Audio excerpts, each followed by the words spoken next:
So when you want to fix this problem, what you have to do is to go to your phone menu, just scroll down a little bit and try to search for your Roblox app. So when you find Roblox, use your finger to tap on it for some while. Now tap on app info, and you're going to get into Roblox app info, and this is very simple without passing through processes in your phone settings. So when you get over here, what you have to do is to tap on permissions. Make sure the camera, contact, microphone, and also storage permission is all allowed on your device. So after that, go back and tap on notifications. Make sure all show notifications are all turned on. So just check down below and make sure every notification is turned on. Now tap on storage and cache, then tap on the clear cache to clear the cache.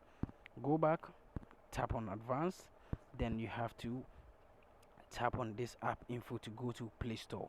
So when you get to Google Play Store, you have to update your Google Play Store. You have to update your Roblox, sorry. So after updating your Roblox, what you have to do is to come over here and tap on force stop.